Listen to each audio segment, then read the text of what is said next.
ওকে, চলো ক্লাস শুরু করা যায়। তোমাদেরকে লাস্ট ক্লাসে কতটুকু পড়িয়েছি মনে আছে? তোমাদের একটু মনে করিয়ে দাও তো আমাকে। টপিক 7 পড়াবো আমরা, কি ক্যালকুলাস শুরু করেছিলাম? আচ্ছা, তাহলে হেডিং দাও ক্যালকুলাস। বাচ্চারা, ক্যালকুলাসের দুইটা পার্ট আছে। ক্যালকুলাস আবিষ্কার করছে বিজ্ঞানী নিউটন। ক্যালকুলাসের দুইটা পার্ট আছে, একটা হচ্ছে অন্তরীকরণ বা ব্যবকলন, ডিফারেন্সিয়েশন, আর একটা হচ্ছে যৌগজীকরণ বা সমাকলন, ইন্টিগ্রেশন। বাচ্চারা, এই টপিকটা শুরু হয়েছে অপারেটরের আন্ডারে। এখন প্রশ্ন হচ্ছে, what is operator? Operator operator হচ্ছে যে অপারেট করতে পারে, তার নাম হচ্ছে অপারেটর। যে গাণিতিক নির্দেশ প্রদান করতে পারে। কিছু কিছু গাণিতিক নির্দেশ আছে যেই নির্দেশগুলো নিজস্ব কোনো অর্থ নাই, কিন্তু এক রাশিকে সে চাইলেই অন্য রাশিতে রূপান্তর করতে পারে। যেমন আমি যদি তোমাকে বলি যোগের কি কোনো অর্থ আছে? কিন্তু আমি যদি বলি 2+3, তাহলে তুমি বলবা 5। কিন্তু এতক্ষণ পর্যন্ত যে যোগ বলছিলাম, তাহলে কত যোগ কি বা কি আসল বিষয়টা কিন্তু কোনো অর্থ নাই। ঠিক আছে, কি রচন? আমি যদি তোমাকে জিজ্ঞেস করি 10 এর কিন্তু কোনো অর্থ নাই। কিন্তু যদি আমরা তোমাকে জিজ্ঞেস করি 10 30 ডিগ্রি, তাহলে তুমি বলতে পারবা যে 1/কত √3। তাহলে এরকম সাইন কস 10, তারপর হচ্ছে √/2 এক্সপোনেনশিয়াল, তারপরে হচ্ছিল কি লগ ফাংশন, লন ফাংশন। এই যে যাবতীয় সাংকেতিক নির্দেশ তোমরা এতদিন পর্যন্ত শিখে আসছো, এগুলির নামই কি বলতো? অপারেটর। তাহলে অপারেটর কি? What is operator? অপারেটর মানে হচ্ছে যাদের নিজস্ব কোনো অর্থ নাই, কিন্তু এক রাশিকে সে চাইলেই অন্য রাশিতে রূপান্তরিত করতে পারে, তার নামই হচ্ছে কি বলতো? অপারেটর। ঠিক একই রকম ভাবে ক্যালকুলাসের দুইটা পোর্শন। ছোট্ট করে যদি বলি তোমাদেরকে, কোন একটা বিষয়কে, কোন একটা রাশিকে, কোন একটা ফাংশনকে ছোট ছোট করে ভাগ করার নামই হচ্ছে অন্তরীকরণ, আর ছোট ছোট ভাগগুলোকে যোগ করার নামই হচ্ছে যোগজীকরণ। তাইলে এই যোগজীকরণের ক্ষেত্রে যে সিগনেচার বা যে অপারেটরটা ইউজ করো, সেটা এরকম, সামেশনের এস কে টেনে বড় করে দিয়েছি এরকম। এটার নাম হচ্ছে কি? যোগজীকরণ অপারেটর, ডিএক্স। ঠিক আছে, ইন্টিগ্রেশন অফ ডিএক্স। ডি এর সাথে যে থাকবে তাকে ইন্টিগ্রেট করতে পারবা, অন্য কাউকে ইন্টিগ্রেট করতে পারবা না। ঠিক একই রকম ভাবে এখানে ব্যবকলনের সাথে ডিডিএক্স। তাহলে এটাই হচ্ছে ব্যবকলনীয় অপারেটর। এটা কিন্তু কোনো ভগ্নাংশ না, জাস্ট এটা একটা অপারেটর। এই অপারেটরের মধ্যে ডিডিএক্স দিয়ে কি বুঝাচ্ছি? এখানে এক্স কে ডিফারেন্সিয়েট করতে পারবো, অন্য কাউকে ডিফারেন্সিয়েট করতে পারবো না। তাহলে আমরা যে কথাটা বলতে যাচ্ছিলাম তোমাদের, তাহলে ক্যালকুলাসের মূলনীতিটা কি, প্রিন্সিপালটা কি?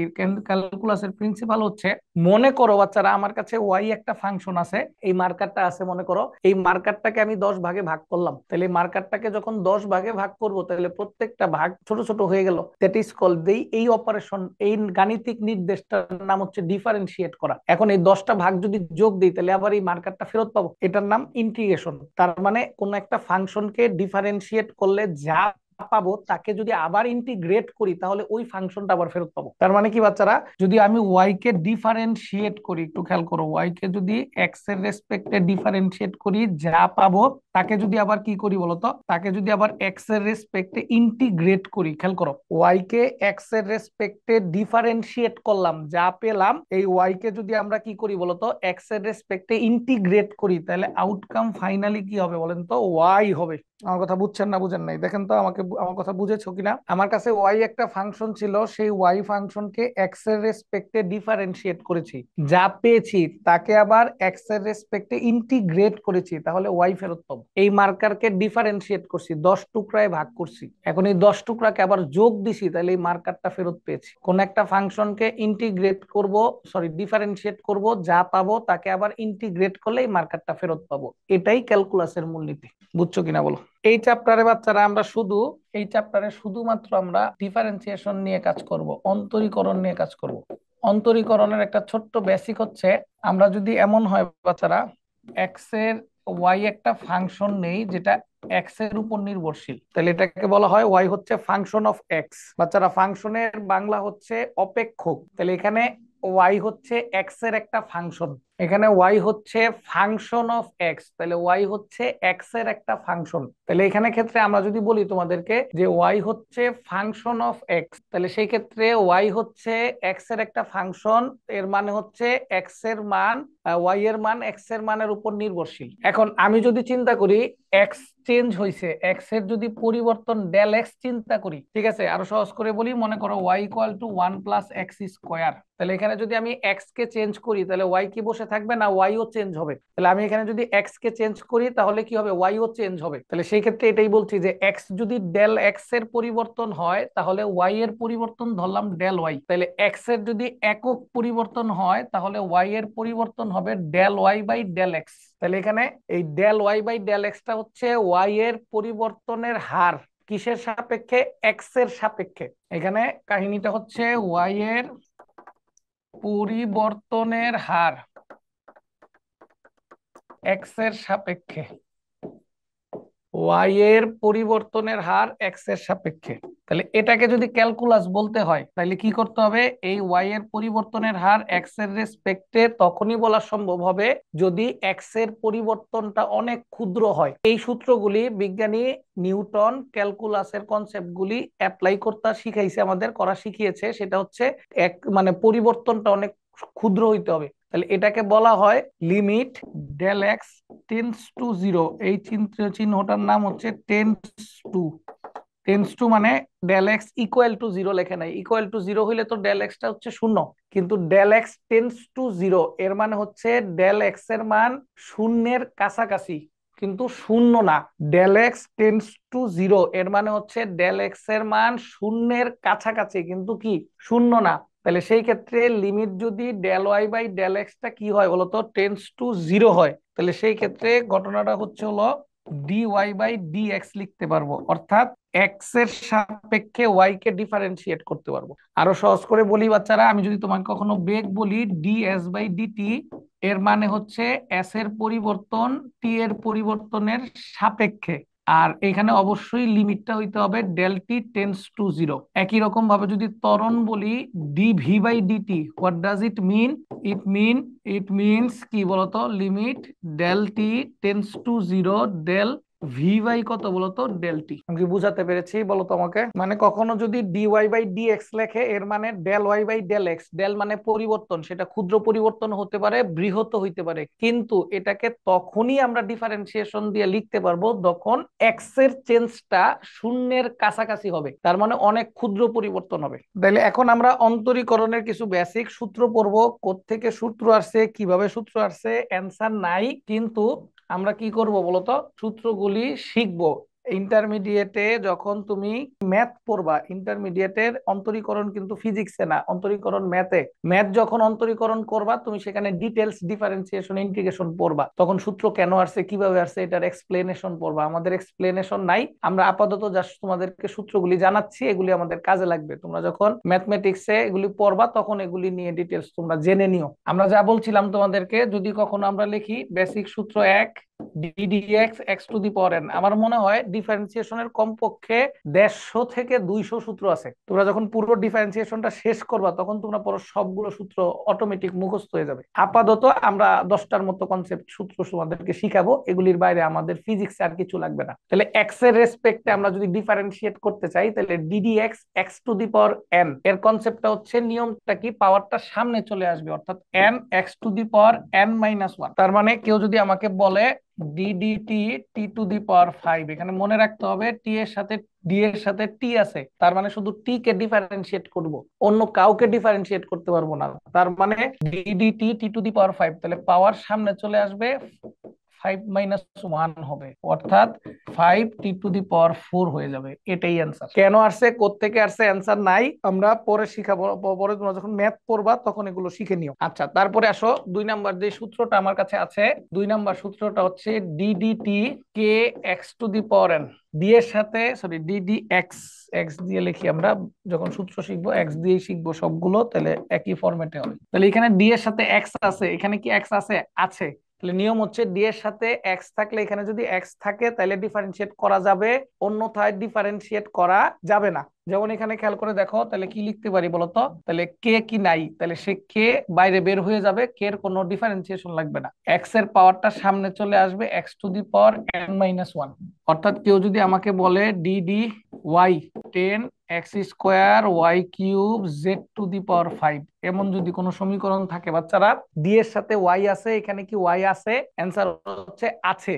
যেহেতু ওয়াই আছে সেহেতু ডিফারেন্সিয়েট করা যাবে, অন্য কেউ থাকলে ডিফারেন্সিয়েট করা যাবে না। তাহলে নিয়মটা হচ্ছে ওয়াই এর পাওয়ারটা সামনে চলে আসবে, তার মানে কি 3টা সামনে চলে আসলে কি হবে, 30 হবে, এক্স যেমন আছে তেমনই থাকবে, ওয়াই এর পাওয়ার 1 কমে যাবে, এক জেড টু দি পাওয়ার কি 5 যা আছে তাই থাকবে। দেখো তো বুঝতে পেরেছো কিনা, বুঝাতে পেরেছি তোমাদেরকে? আচ্ছা একটু খেয়াল করে দেখো বাচ্চারা, একটু খেয়াল করে দেখো বাচ্চারা, যদি 3 নাম্বার আমরা তোমাদেরকে প্রশ্ন করি তাহলে কনসেপ্টটা কি হচ্ছে, ডি ডি এক্স কে, তার মানে ডি এর সাথে কি আছে বলতো, এক্স আছে, ডি এর সাথে এক্স থাকার কারণে এখানে কি হবে বলতো, এখানে তো আর এক্স নাই, সেহেতু আলটিমেটলি এটাকে ডিফারেন্সিয়েট করা যাবে না, এটা ডিরেক্ট জিরো হবে। প্রশ্ন হচ্ছে স্যার কেন জিরো হলো, কারণ হচ্ছে এক্সপ্লেনেশনটা ছোট্ট একটা যদি করতে চাই আমরা, ডিডি এক্স কে এক্স টু দি পাওয়ার কিছু নাই, জিরো আছে, ওয়ান আছে, তাহলে সেই ক্ষেত্রে পাওয়ার সামনে চলে আসবে, পাওয়ার যদি সামনে চলে আসে তাহলে সেই ক্ষেত্রে zero K x to the power zero minus one, তাহলে জিরোর সাথে পৃথিবী গুণ করলেও জিরো হয়ে যাবে। অর্থাৎ কেউ যদি আমাকে প্রশ্ন করে ডিডি এক্স মনে করলা যে 100 y cube z square t to the power 5, একটু খেয়াল করে দেখো, ডি এর সাথে এক্স আছে, এখানে কোথাও কি এক্স আছে, যেহেতু কোথাও এক্স নাই সেহেতু এখানে কি হবে বলেন তো, জিরো হয়ে যাবে, এখানে পুরাটা কি হয়ে যাবে বলেন তো, জিরো হয়ে যাবে। আমার কথা কি বুঝতে পেরেছেন? আশা করি বুঝতে পেরেছেন। এর পরের কনসেপ্টটা হচ্ছে, কখনো যদি আমাদেরকে বলে 4 নাম্বার, কখনো যদি আমাকে বলে DD x, DD x x, অর্থাৎ এটাকে এভাবে লিখি আমরা ডিএক্স ডিএক্স, তার মানে এটা হচ্ছে ওয়ান, কাটাকাটি করে ওয়ান হয়ে গেছে, বিষয়টা তা না। আসলে বিষয়টা এরকম ছিল, ডিডি এক্স যখন এক্স ছিল, এক্স এর পাওয়ার কিছু নাই মানে ওয়ান ছিল, তাহলে সেই ওয়ানটা সামনে চলে আসছে, এক্স এর পাওয়ার ওয়ান মাইনাস ওয়ান, অর্থাৎ x to the power zero, অর্থাৎ ওয়ান হয়ে গিয়েছে। আশা করি বুঝতে পেরেছো কি বলতে চেয়েছি। একই রকম কেউ যদি আমাদেরকে বলে ডিডি এক্স রুট এক্স, তাহলে আমরা বলবো 1/2 রুট এক্স। কিভাবে আসলো বাচ্চারা, যদি বলে ডিডি এক্স রুট এক্স মানে কত, x to the power half, নিয়মটা হচ্ছে পাওয়ারটা সামনে চলে আসবে, এক্স এর পাওয়ার 1 কমে যাবে, তার মানে half x to the power কত বলতো, minus half, half x to the power কত বলতো, মাইনাস হাফ। তাহলে সেই ক্ষেত্রে এখান থেকে কি লেখা যায় বলুন তো, হাফ 1/√x, তার মানে এটাকে লেখা যায় 1/2√x। কিভাবে আসলো মনে রাখলে, সূত্রটা মনে রাখলে এক্সপ্লেনেশন দরকার হবে না, সবকিছু তো আর শেখা সম্ভব না, সেই ক্ষেত্রে আপাতত এগুলো শিখলেই মোটামুটি চলবে। আরেকটা ছোট্ট কথা, সেটা হচ্ছে যদি কখনো এরকম দেখো ডিডি এক্স লন এক্স, তাহলে সেই ক্ষেত্রে কি হবে বলতো, 1/x, DD x loan x, সেই ক্ষেত্রে কি হবে 1/x। যদি 8 নাম্বার একটু বলি আমরা, 7 নাম্বার, যদি কখনো ত্রিকোণমিতিক অনুপাত সাইন এক্স থাকে, সবগুলি অনুপাতেরই ডিফারেন্সিয়েশন হয়, কিন্তু আপাতত দুইটা শিখলেই হবে তোমাদের জন্য, কারণ আমি যদি এখন সব শিখাতে যাই তোমরা মনে রাখতে পারবে না, সেহেতু বেশি শিখার চেয়ে যেগুলি মনে থাকবে সেগুলো শিখাই ভালো হবে। তার মানে কেউ যদি আমাকে প্রশ্ন করে, কেউ যদি আমাকে প্রশ্ন করে ত্রিকোণমিতিক অনুপাতের দুইটা অন্তত শিখে নাও, সেটা হচ্ছে সাইন এক্স হইলে কজ এক্স হবে, আর কজ এক্স হইলে মাইনাস অফ সাইন এক্স হবে। আশা করি বুঝেছো। আচ্ছা একটু এদিকে তাকাও, 2 নাম্বারটা কি বলছে দেখো, ডি ডি ওয়াই, তাহলে ডি এর সাথে ওয়াই আছে, তাহলে এখন আমাদের প্রশ্ন হচ্ছে ডি এর সাথে যদি ওয়াই থাকে, এইখানে ওয়াই আছে কিনা দেখো তো, এখানে ওয়াই আছে কিনা দেখো তো, এখানে ওয়াই আছে কিনা, এখানে ওয়াই আছে, তাহলে যেহেতু ওয়াই আছে তাহলে এটাকে ডিফারেন্সিয়েট করা যাবে। তাহলে সূত্রটা কি, ওয়াই বাদ দিয়ে যারা থাকবে সবাই চায়া চায়া দেখবে, মানে যেমন ছিল তেমনই থাকবে, শুধু ওয়াই এর পাওয়ারটা সামনে চলে আসবে, তাহলে ওয়াই এর পাওয়ার 3, তাহলে যদি সামনে আসে তাহলে 10 এর সাথে গুণ করলে কত হবে, 30, আর এক্স যেমন আছে জেড যেমন আছে তেমনই আছে, দেখছো, আর ওয়াই এর পাওয়ারটা 1 কমে যাবে, এটাই তো সূত্র, পাওয়ার সামনে চলে আসবে এক্স এর পাওয়ার, অর্থাৎ কি যেহেতু এখানে এক্স ছিল সেহেতু এক্স নিয়ে কথা বলছি, এখানে ওয়াই আছে সেহেতু ওয়াই নিয়ে কথা বলছি। আন্ডারস্ট্যান্ড? বুঝেছি, কঠিন তো কিছু হওয়ার কথা না। ডান, তাহলে সেই ক্ষেত্রে আমরা যদি এগিয়ে যাই, এই বোর্ডও আমরা বুঝেছি। 8 নাম্বার কনসেপ্টটা হচ্ছে, কোনো কারণে ডিডি এক্স যদি ইউ প্লাস অথবা মাইনাস ভি থাকে তাহলে কি হবে, তাইলে আমরা কি করবো বলতো, ডিডি এক্স ইউ প্লাস অথবা মাইনাস, দুইটা একসাথেই থাকবে না, মানে প্লাস থাকলে প্লাস, মাইনাস থাকলে মাইনাস দিয়ে আলাদা আলাদা ভাবে ডিফারেন্সিয়েট করে দিব। যেমন আমি যদি একটু বলি তোমাদেরকে, কোনো কারণে যদি d d x x square plus 2xy plus y square হয়, তাহলে কি হবে বাচ্চারা? তাহলে হচ্ছে হলো ডি এর সাথে এক্স আছে, তাহলে এক্স এর পাওয়ার কত? 2। দেখো তাহলে কথা কি ছিল বলতো, যেহেতু প্লাস আছে এখানে যদি একটা মাইনাস দিয়েও লিখি তাহলে বিষয়টা হয়তো তোমাদের বুঝতে সুবিধা হবে। এখানে একটা মাইনাস দিয়ে লিখলাম, তাহলে কি হবে দেখো, ডিডি এক্স, দেখো x square minus d d x 2xy plus d d x y square. বুঝছো কিনা দেখো, ডি এর সাথে যদি এক্স থাকে, ডি এর সাথে যদি এক্স থাকে তাহলে আমরা যেটা দেওয়া থাকবে ওটা দিয়েই করব। ডি এর সাথে যদি এক্স থাকে, ডি এর সাথে যদি এক্স থাকে, ডি এর সাথে যদি এক্স থাকে তাহলে ওইটা দিয়েই করব আমরা। আশা করি বুঝতে পেরেছো, আশা করি বুঝতে পেরেছো, আশা করি বুঝতে পেরেছো। আচ্ছা আসো দেখো কি করছিলাম আমরা। তাইলে দেখো ডি এর সাথে এক্স আছে, এখানেও এক্স আছে, তাহলে নিয়মটা কি, পাওয়ারটা সামনে চলে আসবে, এক্স এর পাওয়ার এক কমে যাবে। মাইনাস ডি এর সাথে এক্স আছে, এখানেও এক্স আছে, কিন্তু কি এক্স এর পাওয়ার 1, তাহলে এক্স এর পাওয়ার 1 হইলে আমরা তোমাদেরকে শিখিয়েছি ডিএক্স, ডিএক্স কত 1 হয়ে যাবে, তাহলে 1 হয়ে গেলে শুধু 2y থাকবে। প্লাস এখানে ডি এর সাথে এক্স আছে, কিন্তু এখানে কি এক্স আছে? নাই, তাহলে সেই ক্ষেত্রে 0 হয়ে যাবে, তার মানে 2 × x - y। দেখো বুঝেছো কিনা? আচ্ছা তাহলে কখনো যদি এমন হয় বাচ্চারা, যদি কখনো এমন হয় বাচ্চারা যে ইউভি মেথড হয়, ডিডিএক্স ইউভি, মানে দুইটা ফাংশন গুণ অবস্থায় থাকে, তাহলে যদি দুইটা ফাংশন গুণ অবস্থায় থাকে তাহলে কি হবে, ফার্স্টে ইউ কে বাইরে বের করে দিয়ে ভি কে ডিফারেন্সিয়েট করব, তারপরে ভি কে বাইরে বের করে দিয়ে ইউ কে ডিফারেন্সিয়েট করব। তাহলে এটা হচ্ছে, আগেরটা ছিল যোগ বিয়োগ যুক্ত ফাংশন, এটা হচ্ছে গুণ অবস্থার ফাংশন। বাচ্চারা যদি কখনো এমন হয় যখন ডিডি এক্স, মনে করলাম এরকম দিলাম যে 2x² y³ তাহলে খেয়াল করে দেখো এখানেও তো দুইটা ফাংশন গুণ অবস্থায় আছে, কিন্তু মজার বিষয় দেখো এখানে ডি এর সাথে এক্স আছে, এখানে এক্স যুক্ত দুইটা ফাংশন কি গুণ অবস্থায় আছে? তাহলে এখানে যারা গুণ অবস্থায় আছে তার মধ্যে মাত্র একটা এক্স আছে, তাহলে সেই ক্ষেত্রে এইটা কিন্তু এই ফরম্যাটের মধ্যে পড়বে না। এই ফরম্যাটেও ফালানো যাবে, কিন্তু এই ফরম্যাটের থেকে আগের ফরম্যাটটা সহজ। সেখানে কি হয়েছিল বলতো, যদি যেই ফাংশনটার মধ্যে এক্স আছে শুধু তাকে ডিফারেন্সিয়েট করেছিলাম, বাকিরা চায়া চায়া দেখছে, ঠিক একই রকম ভাবে এখানে যদি এমন হয় তাহলে আমরা এখানে কি করব, 2 এর জায়গায় থাকবে 2 এর পাওয়ার 2 আইসা 4 হবে, পাওয়ার 1 কমে যাবে y³। তাহলে এইটা কিন্তু ইউভি মেথড পড়লো না। তাহলে বাচ্চারা ইউভি মেথড কখন পড়বে? ইউভি মেথড তখনই পড়বে যে যেই দুইটা ফাংশন গুণ অবস্থায় থাকবে তারা যদি কি হয়, উভয়ই এক্স এর ফাংশন হয়, মানে এক্স বলতে এখানে যে আছে তার ফাংশন হয়। অর্থাৎ যদি এমন হয় যে x³ সাইন এক্স, তাহলে দেখো এখানে x³ আছে আবার সাইন এক্স আছে, তার মানে এখানে যে দুইটা ফাংশন গুণ অবস্থায় আছে তাদের দুইটার মধ্যেই কি আছে, ডি এর সাথে যে আছে সে আছে, তাহলে এইটা এখন ইউভি মেথড পড়বে, কিন্তু আগেরটার মধ্যে কিন্তু ইউভি মেথড ফেলার কোনো সুযোগ নাই। তাহলে সেই ক্ষেত্রে ঘটনা কি ঘটছে একটু দেখো বাচ্চারা, ঘটনা ঘটছে হচ্ছে ফার্স্টে আমাদের কাজ হচ্ছে ইউ কে বাইরে বের করে দিব, তার মানে x³ কে বাইরে বের করে দিব, তাহলে কাকে ডিফারেন্সিয়েট করব, ভি কে ডিফারেন্সিয়েট করব, মানে যে কোনো একটারে বাইরে বের করে দিয়ে অপরটারে ডিফারেন্সিয়েট করব। এরপরে আবার কি করব, অপরটারে বাইরে বের করে দিয়ে অপরটারে ডিফারেন্সিয়েট করব। আমার কথা বুঝছো না বুঝো না? প্রথমে কি করেছিলাম যে x³ কে বাইরে বের করে দিয়েছি, সাইন এক্স কে ডিফারেন্সিয়েট করছি, তারপরে কি করেছি, তারপরে হচ্ছে সাইন এক্স কে বাইরে বের করে দিয়ে x³ কে ডিফারেন্সিয়েট করছি।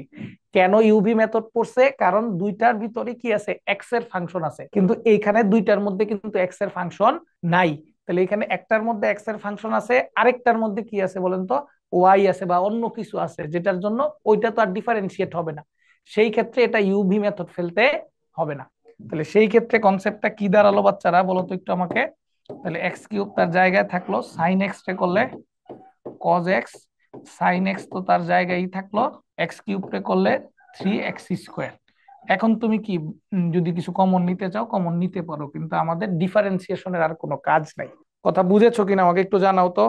আবার একটু বলবো আই এক্সটা, ইউভি মেথড হইলে আমরা কি বলছি, যদি দুইটা ফাংশন গুণ অবস্থায় থাকে তাহলে ফার্স্টে কি করব, যে কোন একটারে বাইরে বের করে দিয়ে অপরটারে ডিফারেন্সিয়েট করব, প্লাস অপরটারে বাইরে, যেটারে বাইরে বের করেছিলাম তাকে ডিফারেন্সিয়েট করব, অপরটারে বাইরে বের করে দিব। তাহলে এখানে এই যে দেখো দুইটা ফাংশন গুণ অবস্থায় আছে, একটা x³ আর একটা সাইন এক্স, তাহলে দুইটা ফাংশন যদি গুণ অবস্থায় থাকে তাহলে ইউভি মেথড, তাইলে ইউভি মেথডের কনসেপ্ট কি, ফার্স্টে এই এক্স কিউবকে বাইরে বের করে দিয়েছি, এই ভি রে কি করেছি বলতো, ডিফারেন্সিয়েট করেছি। তারপরের কাজ কি, এই যেটারে ডিফারেন্সিয়েট করছি তারে বাইরে বের করে দিছি, অপরটারে ডিফারেন্সিয়েট করছি। বুঝো না এখনো? জি স্যার। ডান ডান। এই মোটামুটি 10টা টেকনিক। আমি যদি একটু প্রথম থেকে আবার ছোট্ট করে বলি তোমাদেরকে, কখনো যদি কোন একটা ফাংশনের ডিফারেন্সিয়েশন বলে আমাকে, তাহলে আমরা ফার্স্টে কি করব, কোন ফাংশনের ডিফারেন্সিয়েশন বললে ডিএক্স ডিটি মানে হচ্ছে del s by del t, আর এই নিচে যে থাকবে সে হচ্ছে চলক, তাহলে তার লিমিট, এলআইএম মানে লিমিট, লিমিটটা হবে টেন্স টু জিরো, তার মানে তার পরিবর্তনটা হবে শূন্যের কাছাকাছি। তাহলে এখান থেকে আমরা যদি ডিফারেন্সিয়েশনের সূত্রগুলোর দিকে যাই, প্রথম সূত্রটা ছিল d d x x to the power কত, এন। তাহলে নিয়ম হচ্ছে ডি এর সাথে এক্স থাকলে এখানেও এক্স থাকতে হবে, তাইলে ডিফারেন্সিয়েট করা যাবে, না হলে ডিফারেন্সিয়েট করা যাবে না। তাহলে কাজটা হচ্ছে পাওয়ারটা সামনে চলে আসবে, এক্স এর পাওয়ার এক কমে যাবে, তাহলে পাওয়ার ছিল এন, সামনে চলে আসছে, এক্স এর পাওয়ার এক কমে গেছে, তার মানে x to the power n minus one. তারপরে আরেকটা সূত্র ছিল ডিডি এক্স কে x to the power N, তার মানে কি, তার মানে হচ্ছে ডি এর সাথে এক্স আছে, এখানে এক্স এর সাথে আরো ধ্রুবক পদ আছে, মানে কি ডি এর সাথে যে থাকবে না তারাই ধ্রুবক, তাহলে এক্স এর সাথে যে ধ্রুবক গুলি আছে সেই ধ্রুবক গুলি নর্মালি গুণ হয়ে যাবে, বা নর্মাল যেভাবে ছিল সেভাবেই থাকবে, শুধু এক্স কে ডিফারেন্সিয়েট করব, এক্স এর পাওয়ারটা সামনে নিয়ে আসবো, এক্স এর পাওয়ারটা এক কমিয়ে দিব, ঠিক আছে।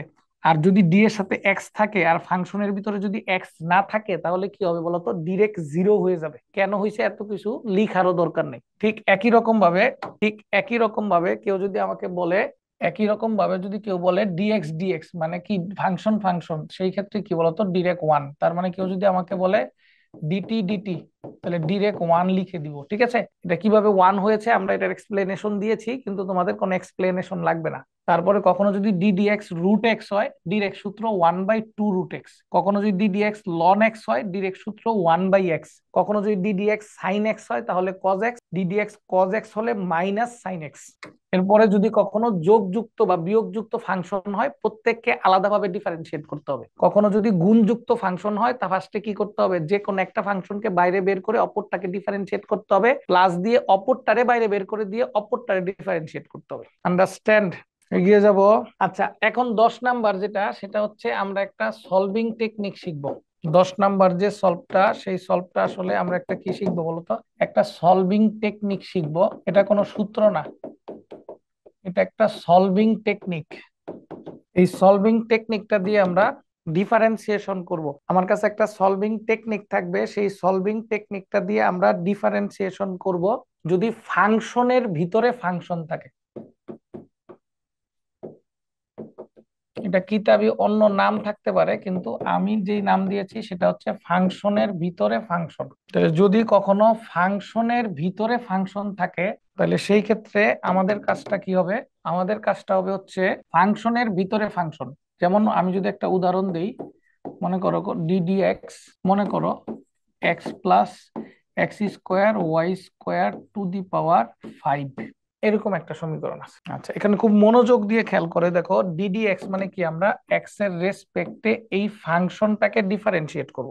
এক্স এর রেসপেক্টে আমরা এই ফাংশনটাকে ডিফারেন্সিয়েট করব। কনসেপ্টটা কি, কনসেপ্টটা হচ্ছে ডি এর সাথে এক্স আছে, তাহলে নিয়মটা হচ্ছে ডি এর সাথে যে এক্স আছে, এই ফাংশনের ভিতরে কি এক্স আছে না নাই, অ্যান্সার হচ্ছে এক্স আছে। কিন্তু মজার বিষয় হচ্ছে এক্স এর উপরে একটা ফাংশন মানে পাওয়ার আছে, কিন্তু পাওয়ারটা কি ডিরেক্ট এক্স এর উপরে আছে না ফাংশনের উপরে আছে, অ্যান্সার হচ্ছে ফাংশনের উপরে আছে। তাইলে একটু ভালো করে বোঝার চেষ্টা করো, যখন পাওয়ারটা যদি কি হইতো, ডিরেক্ট এক্স এর উপরে হইতো, তাহলে ওয়াই জিরো হয়ে যেত, কিন্তু এখানে পাওয়ারটা আছে কি বলতো, এই পুরো ফাংশনের উপর, কিন্তু ফাংশনের ভিতরে আবার এক্স আছে। যদি এমন হইতো যে ডি এর সাথে যে এক্স আছে সেই এক্সটা এই ফাংশনের ভিতরে নাই, তাহলে আমরা জিরো লিখে দিতাম। কিন্তু যেহেতু ডি এর সাথে যে আছে তা এই ফাংশনের ভিতরেই আছে, কিন্তু পাওয়ারটা কোথায় আছে, এক্স এর উপরে না, পুরো ফাংশনের উপরে আছে, তাহলে সেই ক্ষেত্রে আমরা এটাকে জিরো বলতে পারতেছি না। আবার যেহেতু এটাকে এক্সপান্ড করলে অনেক বড় রাশি আসবে, আমরা জানি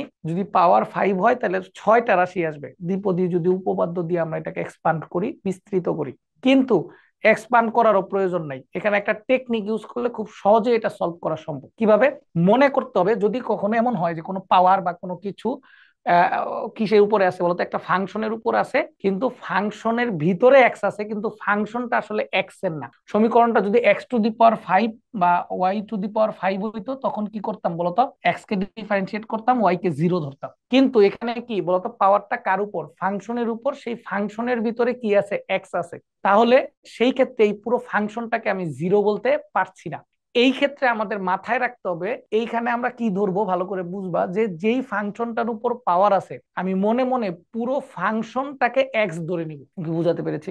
এই ফাংশনটার মধ্যে পাওয়ার আছে, আমরা মনে মনে পুরো ফাংশনটাকে কি ধরে নিছি, এক্স ধরে নিছি। তাহলে সেই ক্ষেত্রে মনে মনে চিন্তা করো যে এই পুরো ফাংশনের উপর ফাইভ আছে, তার মানে এক্স এর উপর ফাইভ আছে। তাহলে এক্স এর উপর যদি ফাইভ থাকে, তাহলে সূত্র কি ছিল, পাওয়ারটা সামনে চলে আসবে, এক্স এর পাওয়ার, যেহেতু পুরো ফাংশনটাকেই এক্স, এক্স এর পাওয়ার এক কমে যাবে, তার মানে ফোর হবে। তারপরের কাজটা কি, তারপরের কাজটা হচ্ছে কি বলতো, আমরা ওই ফাংশনটাকে তারপরে আমরা কি করব, যাকে এক্স ধরছিলাম তাকে আবার ডিফারেন্সিয়েট করব। তাহলে এখানে এক্স ধরছি কাকে, ভিতরের ফাংশনটাকে, তাহলে আমরা এই ভিতরের ফাংশনটাকে আবার ডিফারেন্সিয়েট করব।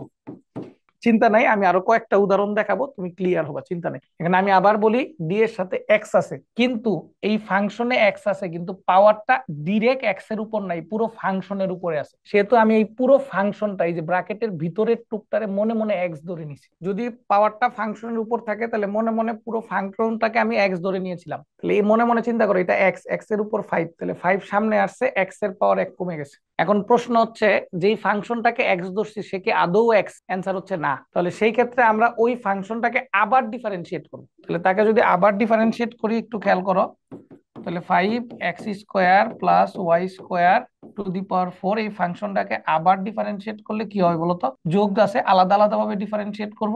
এক্স স্কোয়ার কে ডিফারেন্সিয়েট করলে টু এক্স, ওয়াই স্কোয়ার কে ডিফারেন্সিয়েট করতে পারবো না, কারণ ডি এর সাথে এক্স আছে, এখানে আছে ওয়াই, তাহলে জিরো। তাহলে কি পাইলাম বলতো, ten x x square plus y square to the power four. আমি আবার বলি, মনোযোগ দাও, ডি এর সাথে এক্স আছে, এই ফাংশনেও এক্স আছে, কিন্তু পাওয়ারটা ফাংশনের উপর না থেকে, মানে এক্স এর উপর না থেকে পুরো ফাংশনের উপর আছে। সেহেতু চাইলেও এটাকে জিরো বলতে পারছি না, আবার ডিফারেন্সিয়েটও করতে পারছি না। সেজন্য পুরো ফাংশনটাকে মনে মনে আমি এক্স ধরে নিয়েছি। ধরার পরে আমরা কি করেছি বলতো, এই এক্স এর ডিফারেন্সিয়েশন করেছি, করার পরে যাকে মনে মনে এক্স ধরে নিয়েছি তাকে আবার ডিফারেন্সিয়েট করেছি। কথা কি ক্লিয়ার? আবার আরেকটা উদাহরণ দেখাই তোমাকে, দেখো, ডিডি এক্স, আরেকটা উদাহরণ দেখাই, যদি এরকম হয়, d d y root over x square plus y square plus z square, এরকম একটা ফাংশন আছে মনে করো, এটাকে ডিফারেন্সিয়েট করতে বলছে। তাহলে দেখো, আমরা এতদিন পর্যন্ত সূত্রের মধ্যে শিখছিলাম ডিডি এক্স রুট এক্স, কিন্তু এখানে কি দিছি বলতো, ডিডি এক্স একটা ফাংশন এক্স, ডিডি এক্স একটা ফাংশন এক্স, তাহলে সেই ক্ষেত্রে রুট রুট একটা ফাংশন, সেই ফাংশনের মধ্যে ওয়াই আছে কি নাই, আছে। তাহলে যেহেতু ফাংশনের মধ্যে ওয়াই আছে, সেহেতু এটাকে ডিফারেন্সিয়েট করতে হবে। কিন্তু রুটটা কি শুধু ওয়াই এর উপর না পুরো ফাংশনের উপর? পুরো ফাংশনের উপর। তাহলে আমি মনে মনে এই পুরো ফাংশনটাকে মনে মনে এক্স ধরে নিব। তাহলে যদি এক্স ধরে নেই, সূত্র কি বলতো, রুট এক্স মানে one by two root x, তার মানে two root over x square y square z square. তারপরে কাকে এক্স ধরছি, রুট সহটাকে না রুটের ভিতরেরটাকে? অ্যান্সার হচ্ছে রুটের ভিতরেরটাকে। তাহলে যাকে এক্স ধরছি তাকে আমরা আবার কি করব, ডিফারেন্সিয়েট করব। সেই ক্ষেত্রে কি হবে, one by two root over x square y square plus z square, d d y করলে এটা zero, two y plus zero. তাহলে কি পেলাম, ওয়াই বাই রুট ওভার কত বলতো, x square y square z square. বুঝছো কিনা দেখো তো, বুঝতে পেরেছো আশা করি। আরেকটা উদাহরণ দেখাই, একদম ক্রিস্টাল ক্লিয়ার হয়ে যাবে এখন। ডিডি এক্স, এক্স দিয়ে লিখলাম, যদি এমন হয় sine root over one plus x to the power four. তাহলে আমরা তোমাদেরকে শিখিয়েছিলাম ডিডি এক্স সাইন এক্স থাকার কথা, কিন্তু ডিডি এক্স সাইন একটা ফাংশন আছে। এখন প্রশ্ন হচ্ছে সেই ফাংশনের ভিতর এক্স আছে কিনা, আছে। তাহলে সেই ক্ষেত্রে নূর স্যার শিখিয়েছিল পুরো ফাংশনটাকে মনে মনে এক্স ধরে নিতে হবে। তাহলে সাইন এক্স কে ডিফারেন্সিয়েট করলে কজ এক্স, সাইন এক্স কে ডিফারেন্সিয়েট করলে কজ এক্স। তারপরে কাকে এক্স ধরছো বলো তো আমাকে, রুটের ভিতরেরটাকে না পুরো রুট সহটাকে? অ্যান্সার হচ্ছে রুট সহটাকে। তাহলে কি হবে, যাকে এক্স ধরছো তাকে আবার ডিফারেন্সিয়েট করতে হবে। তাহলে সেই ক্ষেত্রে cos root over one plus x to the power four. এখন এইখানে দেখো, রুটটা কি এক্স এর উপর আছে না ফাংশনের উপর আছে? ফাংশনের উপর। তাহলে মনে মনে চিন্তা করতে হবে পুরো রুটের ভিতরের ফাংশনটা এক্স, তাহলে কি হয় বলতো, 1/2√x। এখন যাকে এক্স ধরছো সে কি এক্স না একটা ফাংশন? সে একটা ফাংশন, তাহলে তাকে আবার ডিফারেন্সিয়েট করতে হবে। তাহলে কি হইলো দেখো, 1/2√1 + x⁴ cos√1 + x⁴, ওইখানে 0 + 4x³ এই 4 এই 2 কাটা, তাহলে উপরে থাকলো কত, 2x√1 + x⁴ cos√1 + x⁴। বুঝছো কিনা দেখো, ddx সাইন এক্স থাকার কথা, কিন্তু এক্স আছে, কিন্তু কি পুরো একটা ফাংশন সহ এক্স আছে, সেহেতু আমরা কি করছি, সাইনের পরে যা আছে পুরোটার এক্স ধরে নিছি। তাহলে সাইন অফ x√, কি সূত্র কি হবে, cos x, মানে যা আছে সেটা।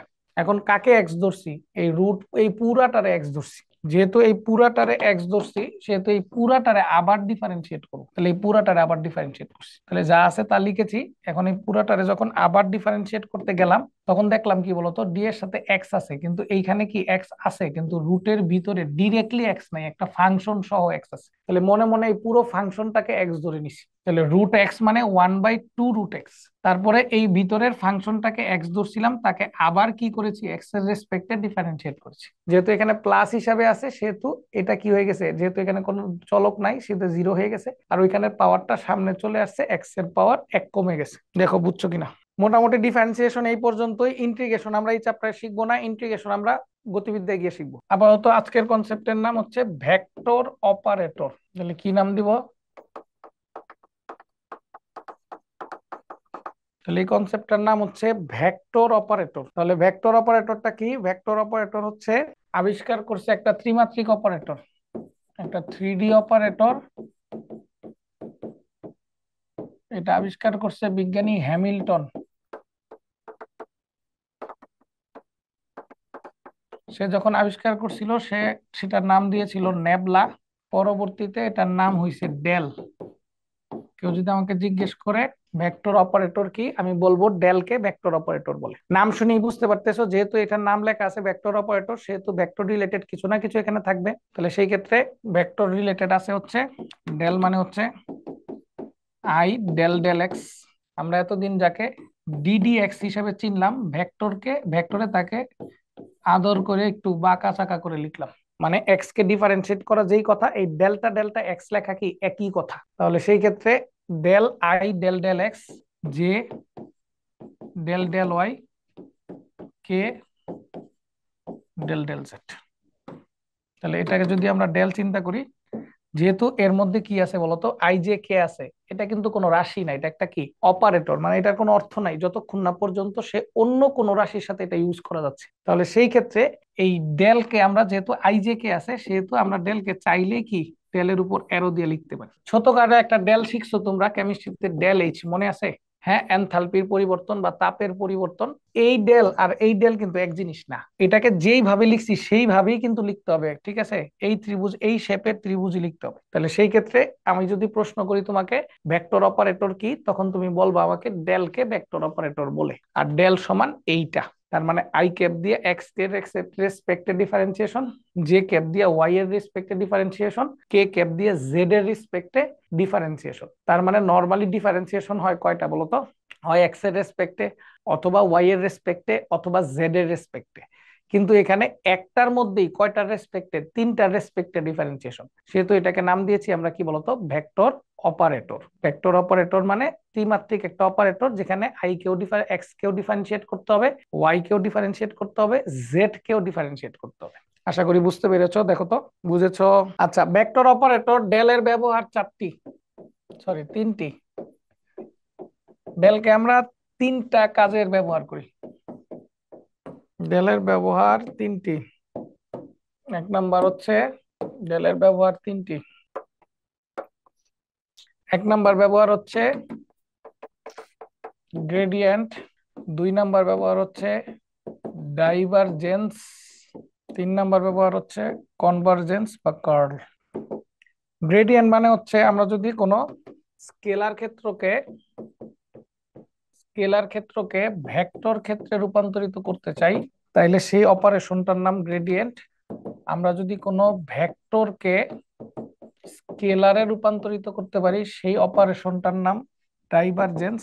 আমরা যদি কোনো ভেক্টরকে ভেক্টরে রূপান্তরিত করতে পারি সেটার নাম হচ্ছে কার্ল বা কনভার্জেন্স। আমরা যদি কোনো স্কেলারকে ভেক্টর করতে পারি সেটার নাম হচ্ছে গ্রেডিয়েন্ট। আমরা যদি কোনো ভেক্টরকে স্কেলার করতে পারি সেটার নাম কনভার্জেন্স, এই ডাইভারজেন্স। আর যদি ভেক্টরের লম্ব বরাবর, কি বরাবর, ভেক্টরের লম্ব বরাবর যদি কোনো ভেক্টর তৈরি করতে বা চাই, সেই অপারেশনটা করতে হবে ডেল দিয়েই, এবং সেটার নাম হবে কার্ল। অর্থাৎ এইখানে এই গ্রেডিয়েন্টটা হবে স্কেলারের জন্য, আর ডাইভারজেন্স আর কার্লটা হবে ভেক্টরের জন্য। অর্থাৎ আমাকে যদি কোন একটা রাশি ফাই থাকে, আমার কাছে যদি কোন একটা রাশি ফাই থাকে, কেউ যদি আমাকে প্রশ্ন করে ফাই এর গ্রেডিয়েন্ট, এটাকে আমরা গ্রেড অফ ফাই দিয়ে লিখি, তাহলে সেটা হচ্ছে কি ডেল ফাই। অর্থাৎ ওই স্কেলার ক্ষেত্রটাকে ডেলের সাথে জাস্ট গুণ করে দিব। আর যদি আমাকে একটা ভেক্টর রাশি দেওয়া থাকে এ, কেউ যদি বলে এ এর ডাইভারজেন্স, তাহলে সেটাকে ডাইভ অফ এ দিয়ে লিখবো। সেটা হচ্ছে এ কে তার সাথে ভেক্টর হিসাবে যুক্ত করে দাও। আর যদি কার্ল বলে, কার্ল বলে তাহলে এ এর, কারণ আমরা জানি স্কেলারকে ভেক্টর করার, ভেক্টরকে স্কেলার করার পৃথিবীতে টেকনিক একটাই, ডট করা। দেখো একটা জিনিস খেয়াল করছো, এখানে কিন্তু ভেক্টর চিহ্ন দেই নেই কারণ প্রয়োজন নাই, কিন্তু এখানে কি ভেক্টর ছাড়া ভেক্টরের সাথে কি ডট হয়, সেজন্য ভেক্টর চিহ্ন দিয়েছি। তার মানে দিলেও সমস্যা নাই, না দিলেও সমস্যা নেই। যদি আমাকে এ এর কার্ল বলে, তাহলে সেটাকে কার্ল অফ এ দিয়ে লিখবো। সেটাকে, যেহেতু বুঝছোই যে একটা ভেক্টর লম্ব বরাবর আরেকটা ভেক্টর তৈরি করতে হলে অবশ্যই ক্রস প্রোডাক্ট ছাড়া কোনো উপায় নেই, সেহেতু কার্ল হচ্ছে কি বলতো, ভেক্টর অপারেটরের সাথে এ ভেক্টরের, ভেক্টর অপারেটরের সাথে এ ভেক্টরের ক্রস প্রোডাক্ট, ভেক্টর অপারেটরের সাথে এ ভেক্টরের ক্রস প্রোডাক্ট। এটা নিয়ে কারো ইস্যু নাই? তাহলে বাচ্চারা আমরা যদি গ্রেডিয়েন্ট জানতে চাই, তাহলে মনে করলাম আমার কাছে গ্রেডিয়েন্ট কি, একটু আগেই তো বললাম যে কোন একটা রাশির যদি গ্রেডিয়েন্ট বলে তাহলে কি হয় বলতো, ভেক্টর অপারেটরের সাথে জাস্ট গুণ করে দিব। তাহলে ভেক্টর অপারেটরটা কি ছিল বলতো, আই ক্যাপ সমান del del x, j cap সমান del del y, k cap সমান ডেল ডেল জেড। তার সাথে আমরা কাকে গুণ করে দিব, ফাই কে গুণ করে দিব। তাহলে সেই ক্ষেত্রে i del del phi, j del del phi, k del phi. বুঝতে পেরেছো? যেমন একটা উদাহরণ দিলে আরেকটু ক্লিয়ার হবে। ফাই কি, ফাই হচ্ছে মনে করো যদি এরকম থাকে 6x³ y² z⁵, তাহলে যদি আমাকে বলে ফাই এর গ্রেডিয়েন্ট কত, তাহলে আমরা কি বলবো বলতো, grad of phi del phi, তাহলে আই ডেল ডেল এক্স কত বলো, 6x³ y² z⁵ plus j del del y 6x³ y² z⁵ plus k del del z 6x³ y² z⁵। তাহলে সেই ক্ষেত্রে এক্স যদি হয় তাহলে নিয়মটা কি, ডি এর সাথে এক্স আছে, এখানে কি এক্স আছে, আছে, তাহলে সেই ক্ষেত্রে এক্সটা সামনে চলে আসবে। তাহলে 18, এক্স এর পাওয়ার 1 কমে গেল, x² y² z⁵ whole into I cap. একই রকম ভাবে দেখো এখানে ওয়াই আছে, এখানে কি ওয়াই আছে, আছে, তাহলে ওয়াই এর পাওয়ারটা সামনে চলে আসবে। তার মানে কি বলতো, 6 দুগুণে 12। বুঝতে পারছো? 12, এক্স এর পাওয়ার যা আছে থাকবে, ওয়াই এর পাওয়ার 1 কমে গেল, z⁵। একই রকম ভাবে জেড, এখানে কি জেড আছে, আছে, ওই জেড এর পাওয়ারটা সামনে চলে আসবে, 30x³ y² জেড এর পাওয়ার 1 কমে যাবে ইনটু কে। দেখো বুঝছো কিনা, এখান থেকেই দেখো গ্রেড অফ ফাই মানে হচ্ছে ডেল এর সাথে ফাই কে গুণ করে দিবে। এই ডেল এর সাথে ফাই মানে ডেল মানে কত বলতো, i del del x, j del del y, k k del k del z. এই ফাইটা সবার সাথেই গুণ হয়ে যাবে। তাহলে এই যে ফাইটা সবার সাথে গুণ মানে এটার সাথে এটা, এটার সাথে এটা, এটার সাথে এটা, ডিফারেন্সিয়েট করলাম। দেখো ফাই এর সমীকরণে কোনো আইজেকে ছিল না, কিন্তু গ্রেড অফ ফাই করার কারণে সবার সাথে আইজেকে আছে। বুঝতে পেরেছো? আচ্ছা, যদি কখন আমরা তোমাদেরকে বলে দেই যে একটা বিন্দু দিয়ে যে এত বিন্দুতে ফাই এর গ্রেডিয়েন্ট কত, ফাই ইকুয়াল টু এত, বলে দিলাম 1 - 1, 1 বিন্দুতে ফাই এর গ্রেডিয়েন্ট কত, যদি বলে দেই তখন কি হবে, তখন ফার্স্টে আমরা গ্রেডিয়েন্ট করব। করার পরে আমরা বিন্দুটা বসাই দিব। এর পরের লাইনে কি লিখবো? অতএব 1 - 1 1 বিন্দুতে গ্রেড অফ ফাই কত বলতো? 18 1 square -1 square 1 to the power 5 into কত? ইন্টু কত? I plus 12 1 cube -1 1 cube -1 into 1 to the power 5। জি, একই রকম ভাবে যদি কি বলে plus 30 1 cube -1 square 1 to the power 4 into k. তাহলে কত আসলো দেখো তো? 18i কত আসলো? -12j কত আসলো? 30। তার মানে সবার সাথে কি আছে বলতো? দেখো তো আই যে কে আছে। দেখো কথা বুঝছো কিনা দেখো। দেখো তো সবাই বুঝতে পেরেছো কিনা আমাকে একটু জানিয়ে দাও তো। ঠিক একই রকম যদি ডাইভ করতে হয়, আমাকে যদি এফ একটা ফাংশন দিয়ে দেয় ওরা, আমাকে যদি একটা ফাংশন দিয়ে দেয় যে মনে করলা যে ডাইভারজেন্স যদি বলে, ডাইভারজেন্স কি? ডাইভারজেন্স হচ্ছে কোন একটা ফাংশন কি বলতো ডট প্রোডাক্ট। তাহলে এ যদি একটা ফাংশন থাকে যেখানে এ হচ্ছে একটা অবস্থান ভেক্টর, তাইলে আমাকে যদি জিজ্ঞেস করে ডাইভ অফ, তাহলে সেটা কত বলতো? ডাইভ অফ এ মানে কি? ডাইভ অফ এ মানে হচ্ছে ডেল এর সাথে এ কে ডট গুণন করবো। সেটা কত? আই এর সাথে আই, জের সাথে যে, কে এর সাথে কে, অর্থাৎ del del x x, del del y এ ওয়াই, ডেল ডেল জেড এ জেড। দেখছো এর ভিতরে আইজেকে ছিল কিন্তু ডাইভ অফ এর ভিতরে কোনো আইজেকে নাই।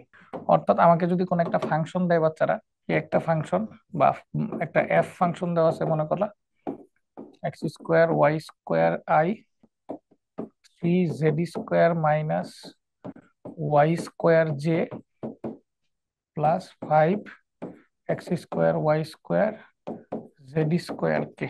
তাহলে আমাকে বলছে একটা বিন্দু দিয়ে দিছে -1 2 3 বিন্দুতে ডাইভ অফ এফ। সেই ক্ষেত্রে div of f equal to কি জানি? Del dot f. সেটা সমান কত? Del del x x square y square del del y 3z square minus y square plus del del z x square 5 x square y square z square.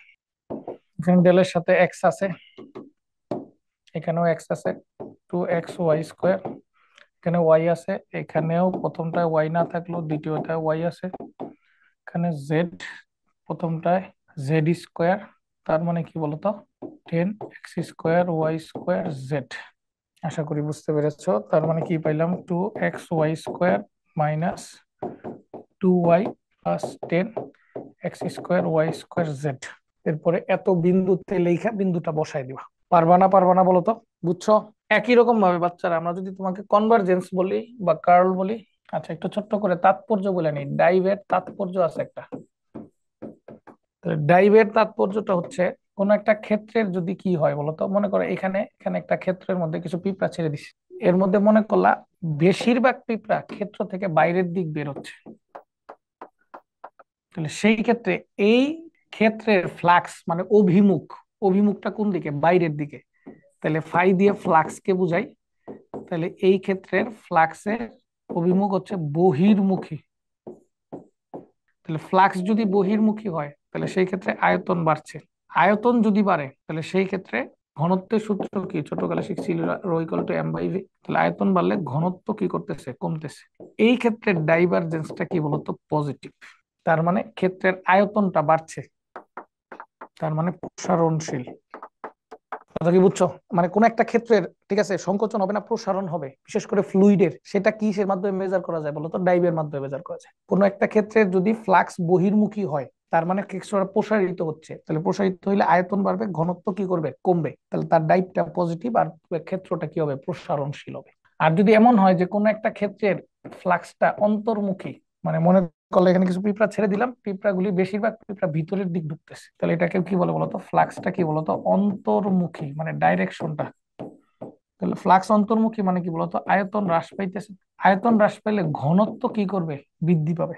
সেই ক্ষেত্রে ডাইভারজেন্সটা কি হবে, negative হবে। তাহলে ক্ষেত্রটা কি বলতো, সংকোচনশীল। আর কোনো কারণে যদি কি হয় বলতো, কোন একটা ক্ষেত্রের মধ্যে যতগুলি পিঁপড়া ঢুকতেছে ঠিক ততগুলি পিঁপড়া যদি বাইরে বের হয়ে যায়, তাহলে এই ক্ষেত্রের ফ্লাক্সের কোনো পরিবর্তন হয় না। তার মানে ক্ষেত্রের ঘনত্বেরও কোনো পরিবর্তন নাই, আয়তনেরও কোনো পরিবর্তন নাই। তাহলে এই ক্ষেত্রের কনসেপ্টটাকে বলতেছি অসংকোচনশীল বা অপ্রসারণশীল। তাহলে সেই ক্ষেত্রে এই সকল ক্ষেত্রের ডাইভারজেন্সটা হয় জিরো। আর এই ক্ষেত্রগুলিকে দেখতে অনেকটা কিসের মতো বলতো, সিলিন্ডারের মতো মনে হচ্ছে না? সেজন্য এই ক্ষেত্রটার নাম দিয়েছি আমরা কি, সলিনয়েডাল। এই ক্ষেত্রের নাম দিয়েছি সলিনয়েডাল বা সিলিন্ডার আকৃতি, সিলিন্ডার আকৃতি অথবা চোঙ আকৃতি। কথা বুঝছো? তার মানে কখনো যদি কোনো একটা ক্ষেত্র দিয়ে আমাকে জিজ্ঞেস করে যে এই ক্ষেত্রটার আকৃতি সলিনয়েডাল, এর মানে কি? এর মানে ইনডাইরেক্টলি আমাকে বলছে যে এই ক্ষেত্রটার ডাইভারজেন্স বের করো। যদি ডাইভারজেন্সটা জিরো হয় তখন বুঝবো ক্ষেত্রটা দেখতে সিলিন্ডারের মতো। আর আয়তন বাড়লে ডাইভ পজিটিভ, আয়তন কমলে ডাইভ নেগেটিভ। অনেক সময় এটা প্যাচ লেগে যায়, আমি এইভাবে মনে রাখি, ডাইভ পজিটিভ মানে বাড়তেছে, ডাইভের ভি আছে, তার মানে আয়তন ভলিউমও বাড়তেছে। এটা আমি মনে রাখার একটা টেকনিক করছি আর কি, আমিও ভুলে যেতাম। কথা ক্লিয়ার? আচ্ছা, কোন একটা ক্ষেত্র যদি তোমাদেরকে দেই যে এফ একটা ভেক্টর ক্ষেত্র বা এ একটা ভেক্টর ক্ষেত্র, তার কার্ল বের করো, সহজ কথা। ডাইভ বুঝলে কার্ল সহজ। সহজ কথা, এ যদি একটা ভেক্টর ক্ষেত্র হয়, তাহলে সেটা যদি একটা অবস্থান ভেক্টর ট্রিট করি আমরা, তাহলে এটা যদি একটা ভেক্টর ক্ষেত্র হয়, তাহলে সেই ক্ষেত্রে এটার কার্ল অফ এ দিয়ে লিখলে সেটা কত বলতো, ডেল ক্রস এ। তাহলে ডেল ক্রস এ মানে কত বলতো, i j k, del del x, del del y, del del z, x এ ওয়াই। তো সেই ক্ষেত্রে নর্মাল কনসেপ্ট, আই নিলাম কলাম বাদ সারি বাদ, আই নিব কলাম বাদ সারি বাদ, ডেল ডেল ওয়াই এ ওয়াই, সূত্রের মাইনাস সেই ডেল ডেল ওয়াই এ জেড হবে, হ্যাঁ এইভাবে তো, মাইনাস ডেল ডেল জেড এ ওয়াই, সূত্রের মাইনাসের যে নিলাম, এই কলাম বাদ এই সারি বাদ, del del x A z minus del del z A কত বলো তো, এক্স। লাস্টলি কি হবে, কে কলাম বাদ সারি বাদ থাকলো কি, প্লাস কে কলাম বাদ সারি বাদ, ডেল ডেল এক্স এ ওয়াই, সূত্রের minus del del y x. এখানের মান যখন বসিয়ে দিব তখন কি হবে, ডিফারেন্সিয়েশন করে ফেলতে পারবো আমরা খুব সহজে। আর মনে রাখতে হবে কার্লের একটা তাৎপর্য আছে। কখনো যদি কোন একটা ক্ষেত্রের কার্ল জিরো হয়, তখন বুঝবো ক্ষেত্রটা ঘুরবে না। তাহলে ক্ষেত্রটা, হ্যাঁ বলো বলো বাবা, কি বলছিলা? ভেক্টরটা ঘুরবে না, অঘূর্ণনশীল হবে, ইরোটেশনাল। মানে কোন একটা ক্ষেত্রে যদি না ঘুরে তাহলে সেটার নাম কি হয় বলতো, অঘূর্ণনশীল। তাহলে ক্ষেত্রটা ঘুরবে না। আর যদি কি হয় বলতো, অঘূর্ণনশীল হইলে ক্ষেত্রটা এক জায়গায় বসে থাকবে, তাহলে তার নাম সংরক্ষিত, লিখছি আমরা ইংলিশে কনজার্ভড। তার মানে অঘূর্ণনশীল বললে বা সংরক্ষিত বললে আমরা কি প্রমাণ করবো বলতো, কার্লটা জিরো কিনা। আর যদি কি হয় বলতো, সলিনয়েডাল বলে, তাহলে টাইপটা জিরো কিনা। বুঝতে পেরেছো বাচ্চারা? আশা করি বুঝতে পেরেছো। আমরা স্লাইডগুলি শেয়ার করে নিব না, তোমরা পরে দেখতে পারবে। কোনো প্রশ্ন থাকলে আগামী ক্লাসে জানাবে। হোমওয়ার্ক থাকবে তোমাদের টপিক 6-7 এর সব এমসিকিউ করবা, অল এমসিকিউ করবা, অল প্রবলেম গুলি করবা। এটাই তোমাদের হোমওয়ার্ক।